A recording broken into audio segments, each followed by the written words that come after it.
నేను నా వైపు నుంచి మీకు విజ్ఞప్తి చేసేది ఏంటంటే కొత్తగా పన్నులు ఏం పెంచుతలేం మనం, కానీ వసూలు చేయాల్సిన పన్నులు చాలా అవకతవకలు జరుగుతున్నాయి. జిఎస్టీలో కానీ, ఎక్సైజ్లో కానీ, లేకపోతే శాండ్లో కానీ, ల్యాండ్లో కానీ ఇట్లాంటివన్నీ అవకతవకలు జరుగుతున్నాయి.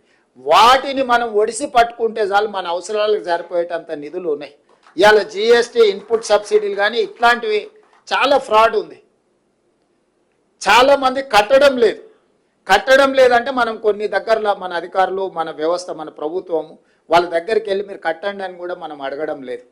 ఫర్ ఎగ్జాంపుల్ ఒక చిన్న ఎగ్జాంపుల్ చెప్తా. రియల్ ఎస్టేట్లో ఒక ల్యాండ్ లార్డ్ ఉండి ఒక బిల్డర్కు డెవలప్మెంట్కి ఇస్తే ఒక 50 అపార్ట్మెంట్స్ కట్టింది అనుకోండి, 30 అపార్ట్మెంట్ బిల్డర్కి పోయి 20 అపార్ట్మెంట్ భూమి యజమానికి వస్తే ఆ 30 అపార్ట్మెంట్స్ బిల్డర్ అమ్ముకోవాలి కాబట్టి అసెస్మెంట్ చేసుకుంటుండు. ఈ 20 అపార్ట్మెంట్స్ భూమి యజమానికి వస్తే ఇతను అసెస్మెంటే చేపిస్తలేడు, ఎందుకంటే అతను అమ్ముకోవడం లేదు, రెంట్కి ఇచ్చుకుంటున్నాడు, అట్లే ఉంటుండు. సో దానివల్ల ఇంటి పన్ను అసలు వసూలే లేదు. చాలా సిటీలో పెద్ద పెద్ద అపార్ట్మెంట్స్ వస్తే ల్యాండ్ లార్డ్ వర్సెస్ బిల్డర్ మధ్యలో జరిగిన దాంట్లో మన వాళ్ళు అసెస్మెంట్ వాళ్ళు కట్టమంటే కూడా మన వ్యవస్థలు ఎవరు అసెస్మెంట్ కూడా చేసుకోవట్లేదు.